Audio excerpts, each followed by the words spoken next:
criticize me for my errors and my mistakes. Yes, we've made them. District 134, Dennis Sinto. Bill Finch. And it'll be up to the people of the city of Bridgeport to judge that. Along with the record of the most positive period of prosperity that this city has seen. Mayor Finch. We're on the right side of right. Mayor Bill Finch. I want a better Bridgeport, and we deserve a better city. The Democratic Town Committee was the first benchmark in how close the mayoral race was. Early projections were that the votes were close, but one never knows in city politics which way people will vote. Cynthia Magnan. Bill Finch.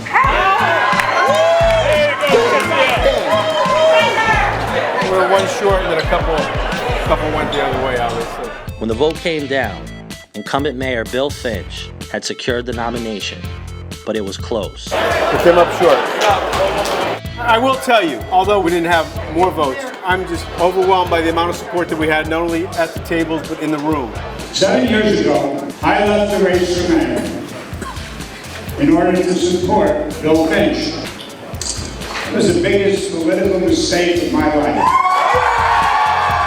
I have never been involved with where there's so much enthusiasm for a challenger to a two-term incumbent and where a vote is so close.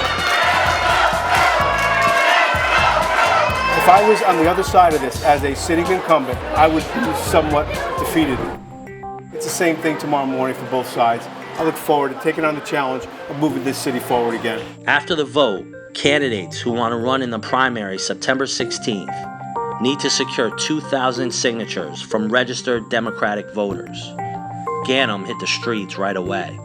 Our goal right now is to bang out signatures as fast as we can. I'm going to be out there getting signatures too. I don't want to be confined to this. I want a full voter list. I want to be able to run and roll from house to house, block to block. I mean, this campaign was always predicated upon a primary challenge with signatures. Going to the people, basically. Asking them, the voters of the Democratic Party, the people of the city of Bridgeport, for their support.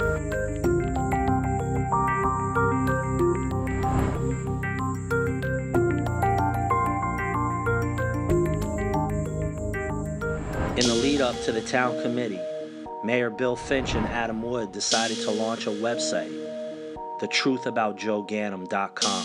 One of the things that drives me in this campaign is where mistakes were made. And there were some, and I've admitted them, and you've heard me time and time again, is to make right on those, and then to build on the great progress that we were in the midst of during the almost 12 years that I was mayor. In late July, an email request to Adam Wood to have Mayor Finch and himself appear on City Wars went unanswered. City Wars producers offered a platform for the mayor to discuss various issues in the city and the campaign. His handlers won't even let him talk anymore. You look at the paper, you won't see him getting quoted anymore.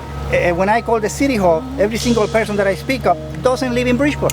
Right. They don't do purchase, they don't buy groceries, they don't put gas in Bridgeport. Yes, but they make a 6-digit salary here. Yeah. And they tell the mayor how to run us. They're gonna put out his money report where he raised $500,000. 85% of the money came from out of town too. People from out of town, money from out of town. That's the whole problem. They don't even know the neighborhoods. They don't know what's going on in the city. Next time on City Wars. This will be the most transparent campaign and administration the city of Bridgeport has ever seen in its history. I've already got advising me one of the chief law enforcement officers who was against me and prosecuting me. We both know that.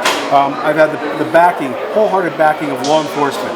And I've offered in many ways to not only have personal transparency and administrative transparency, but to put in place an Office of Public Integrity. And if Ed Adams would be honored if he's the right person to head that up, or someone like him, that's what the city of Bridgeport could use, whether Finch is mayor or whether Ganim's mayor.